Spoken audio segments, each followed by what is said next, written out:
Hey guys, welcome back. I hope you're having an amazing day. Let's get right into the stories. The first one is an entitled People story. I've been working as part of the maintenance crew at this office building downtown for over 15 years now. It's not glamorous work by any means. Mostly just fixing leaky faucets, jammed copiers, wonky AC units, and whatever else breaks in a busy office environment. But it's honest work, and I enjoy the banter with all the office workers we've gotten to know over the years. The building had been managed by this real stand-up guy named Tom for ages.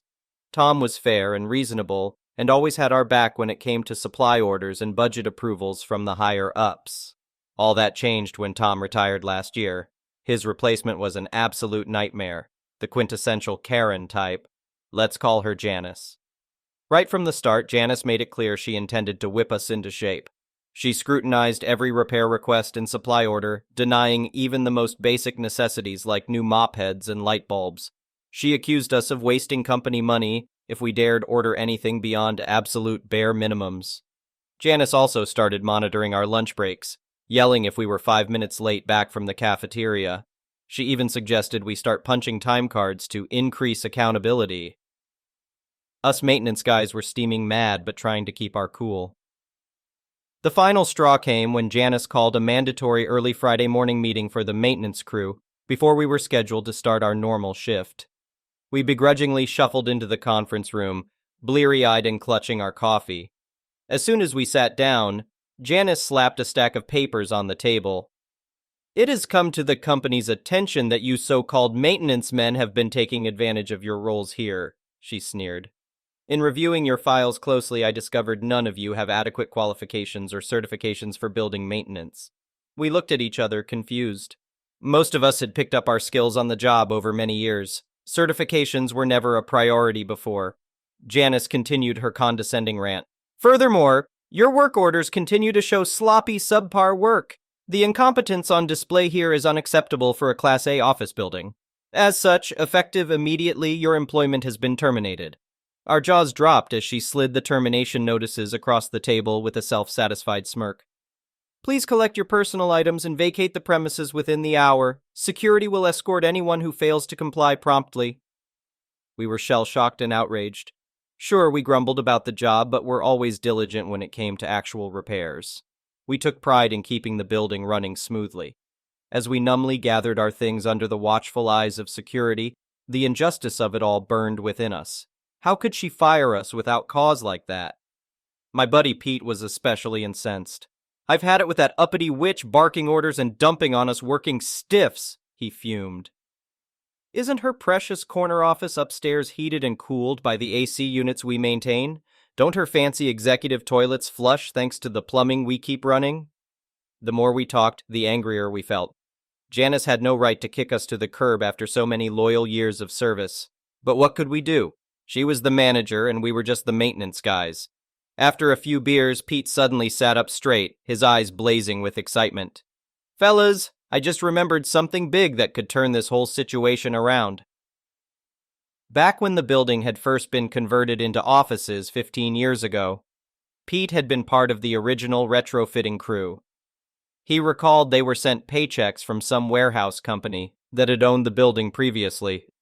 "That warehouse company still owns this place, not the office corporation," Pete exclaimed. "I bet that Janice has been running her little kingdom here thinking she's queen of the castle, but she ain't." I felt a spark of hope ignite within me. "You're absolutely right. I just looked up the property records, and ownership never changed hands from the warehouse company. We need to pay them a visit." The very next morning, we showed up unannounced at the warehouse company's headquarters downtown. The senior executives were bewildered to have a group of angry maintenance guys turn up demanding answers about an office building they hadn't paid attention to in years. After reviewing their dusty old files, one executive chuckled wryly. "You gentlemen are completely right. We do still own that building. We leased it over to the office company years back and have just been collecting rent payments monthly ever since. Not once have we checked up on the property or even set foot inside." Armed with this bombshell revelation, we marched straight back to the office building and barged right into Janice's plush corner office. Her smug smile vanished instantly. "How did you get back in the building? I strictly forbid security from allowing trespassing from former employees." Cut the crap, Janice, I said forcefully. We just had a nice chat with the actual owners of this building. The warehouse company you've been padding your paychecks with rent money from all these years. Janice went pale. We had caught her red-handed. Pete slid the property records across her desk. By our estimation, you owe us 15 years of back pay, seeing as we've been doing maintenance without proper compensation or benefits. Janice's eyes went wide with alarm. She seemed to shrink from her imposing managerial persona into a meek and apologetic subordinate. Gentlemen, surely we can discuss this matter in a reasonable manner, she implored. We crossed our arms sternly. Oh, we plan to discuss this very thoroughly once our lawyers finalize the lawsuit against you and this company for wrongful termination. Enjoy your corner office while you still can, Janice sputtered in protest, but she knew she had lost all leverage with the truth now exposed. Within days, she was not so gently encouraged to resign by her superiors, several of whom also got fired or demoted. The office company was forced to settle our lawsuit with a massive payout equal to many years of missed wages. They also agreed to reinstate us as maintenance crew under the warehouse company's ownership. The warehouse company executives, delighted to have rediscovered this lucrative revenue stream, brought us on board with generous salaries and benefits. After so many years of neglect, they were eager to have us fully modernize and upgrade their building. No expense was spared on tools, materials, and new equipment. These days, we stroll into the offices like kings. All the office workers greet us cheerfully, complimenting the building's revitalized aesthetics and functionality. As for Janice, her reign of terror is over. The last I heard, she's struggling to find work, having been blacklisted for her shady business dealings. For a pleasant change, justice was served. Our maintenance crew finally got the respect and compensation we deserve. The next one is a pro-revenge story. I used to have a veteran's disability pension, VDP, for a hearing defect. It's now merged with my state pension. It was small and back home was paid annually. However, I moved to the UK and this pension was still paid by my government, but now administered by the UK DWP, Department of Work and AMP Pensions, who paid it fortnightly. Some years ago, I was entitled to a disability allowance, DA, because of various issues. At the time, I was diagnosed with diabetes but was trying to control it with diet. So I got called into the local job center for an interview. Unfortunately, I had a Karen for an interviewer. I'm on the spectrum, but I'm high functioning. This means that I don't suffer fools gladly and I can be very rules-bound. Firstly, she questions why I hadn't declared the VDP as part of my earnings. I had, but it was in another part of the form. Then she said that I couldn't have diabetes because I wasn't taking any medicine, and as I was telling Porky's, she would not allow my claim. Now the DA claim had nothing to do with my diabetes. However, she was stupid to put in her letter of rejection that I hadn't diabetes because I wasn't taking any medicine for it. She also said that they would no longer pay my VDP. I sent a copy of the letter to my high commission who said don't worry, they would deal with it. I handed a copy of the letter to my doctor who was incensed. She complained to the DWP asking about Karen's medical qualifications, so I got asked to have another interview about 1 p.m. on a certain day with the Karen. I said that I couldn't guarantee to attend on that day as I had another appointment that morning.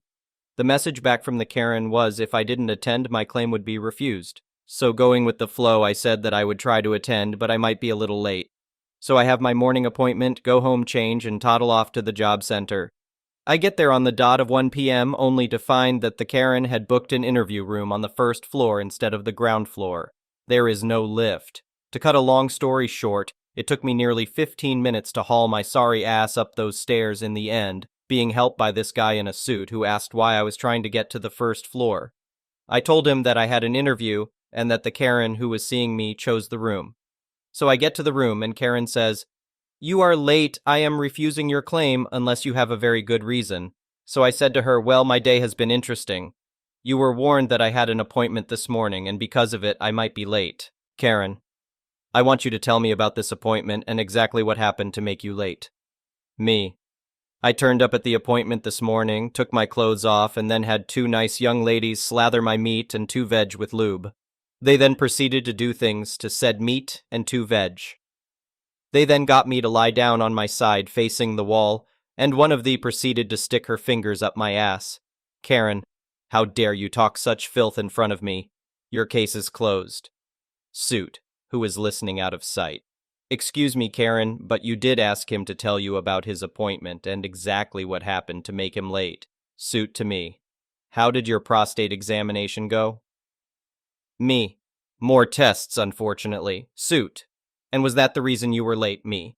No, the stupid idiot was being vindictive and interviewed me on this floor instead of the ground floor. She knew my claim was because I had breathing problems and couldn't climb stairs. I think she would have claimed that as I made it to the first floor, I was lying and refused the claim. Suit. I think you are right. Suit to Karen.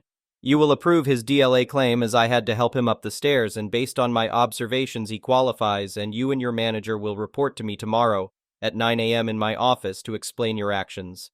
If you are late, you will be terminated. Karen, very white-faced. Yes, sir. Turns out he was an area director that the DWP had sent in to investigate the high level of complaints about that job center. It also turns out that a complaint from a high commissioner about breaching an international agreement is a big deal for the DWP. Who knew? The next one is a petty revenge story. We recently bought a new cat tower. We have 5 cats who play hard, and the old tower was definitely showing use. The cats had torn up the carpet and sisal, vomited in one of the cubes, and decapitated the hanging mouse whose name is Earl, because why not? We set up the new tower, and after asking our friends, couldn't find anyone who wanted it. So we took it out to the curb to get rid of it. Large trash pickup was coming up, so we figured if anyone wanted it, they would have plenty of time to grab it before trash pickup. In our neighborhood, as long as the item is not on the curb for more than a week, you won't get cited for having trash in your yard. No big deal, right? Oh no, it's a big deal because Karen and Kevin have decided they want the tower. I work from home, but my office is in the back of my house. We have a Ring camera, and around 10 a.m. one morning the doorbell rings. I am in a meeting with my boss, so I check the app, see that I don't know who these people, Kevin and Karen, are, and go back to my meeting. About 45 minutes later, the doorbell rings again. Now I'm out of my meeting, and since I'm expecting packages, I check the app, see that it's the delivery guy, and then head out front to grab my packages off the porch. I hear the notification going off on my phone as I'm opening the door. And there stand Kevin and Karen with my packages in the cat tower. Kevin is holding my packages. Me, can I help you? Kevin, we are interested in the cat tower. Me, go for it. It's been left out for large trash. You can have it. May I have my packages, please? Karen, the carpet and the sisal on the tower are torn. I'm going to need you to fix that before we take the tower, and there is vomit on it. That needs to be cleaned as well. Me, I'm not going to fix anything on the tower. We are throwing it away. If you want the tower, take the tower. If not, it will be picked up later this week with large trash. Now, may I please have my packages? Kevin, obviously realizing I'm not concerned at all about the state of the cat tower. Well, we still want the cat tower. I'm just going to leave it on your porch, and we will come back with our truck this weekend and pick it up. He is still holding my damn packages. Me, that won't work for us. See, we are trying to get rid of the tower, and I don't want it on my porch, which is why it is on the curb. So if you want the tower and you aren't going to take it right now, I'm not going to hold it for you. Please give me my packages. About this time, my phone started ringing and I needed to get back to work. But I wasn't going to leave without my packages. Just as I'm about to get angry with these people, my retired military grizzled biker-looking neighbor pulls up in his pickup truck. He is a big pussy cat, but is very protective of us, and especially our 2 daughters. My neighbor calls over to me and starts heading over to where we are standing on my porch. I guess Kevin got nervous, so at that point he shoved my packages at me and then said, "We'll just leave the tower on the porch and we will pick it up when we can." Yeah, that's not going to work for me, and when Kevin and Karen walk off, I turned to my neighbor and asked him to help me carry the damn cat tower back down to the curb. A little while later, I had to run an errand, and when I got back, the stupid cat tower was back on my porch. Y'all, what the absolute stupid hell. My kid, F19, got back from class a little while later and asked why the cat tower is back on the porch. I told her the story. She rolled her eyes and groaned, and I went back to work. About 30 minutes later, she came into my office laughing. Me, what did you do? MK, took the cat tower back down to the curb. Me, how? That thing is heavy as hell.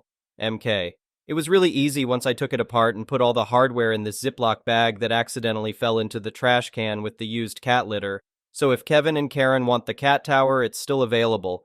but they will have to go dumpster diving for the hardware. The next one is a malicious compliance story. A few years back, I worked on a relief crew on a drilling rig. The rig ran 24 hours a day with 3 shifts. Crews worked 6 days and then had 2 days off. My crew would replace a working crew so they could have their 2 days off. So we worked mornings for 2 days, then afternoons, and then nights. It was common to find someone to take a shift if you wanted an extra day off, but the replacement had to have the same abilities. A crew had a driller, derrick hand, motorman, chain hand, and floor hand. People started as floor hand, and as they learned, they would work their way up with more responsibility and more pay. Sometimes when someone changed companies, they might take a lower position, so it was common to have someone with derrick hand capabilities working as a motor or chain. In September, my wife asked about the chances of getting off for Christmas. I checked the calendar and my days off fell on December 24th and 25. Done deal, I have it scheduled off.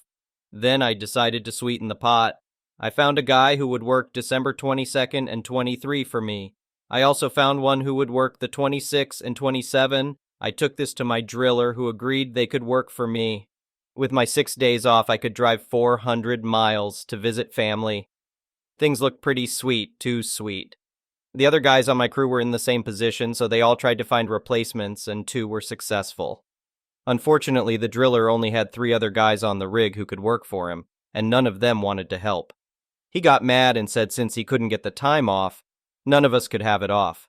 I reminded him that he had already approved my time, and he said that was canceled, and if I didn't work on December 23rd, then I was a runoff MF, fired.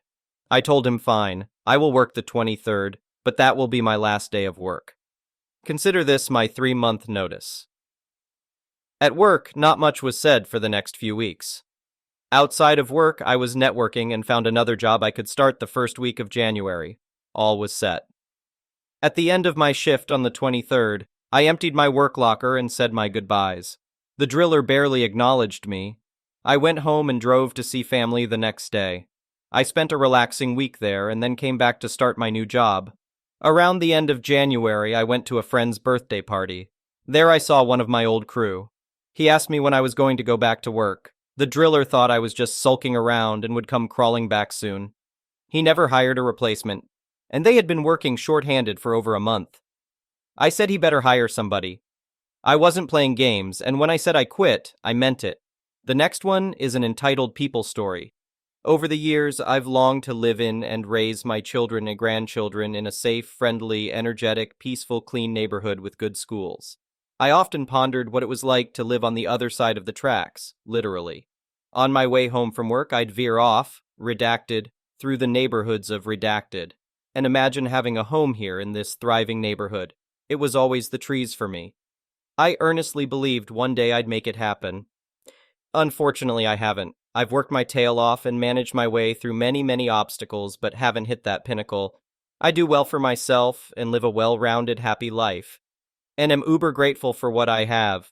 I just don't think I will ever be able to afford a home in this neighborhood on one income, especially with the market the way it is and no end in sight unless something marvelous happens. Therefore, I am reaching out to the community to find out if there is anyone out there who would like to donate a home to me or sell me one at a ridiculously low sale price. I know, the audacity, but there are those with abundance looking to bless someone. I see it every day. I even participate where I can. I promise to be a good neighbor and to love it and appreciate it for the rest of my life. I realize this is a radical idea, but who knows what's out there.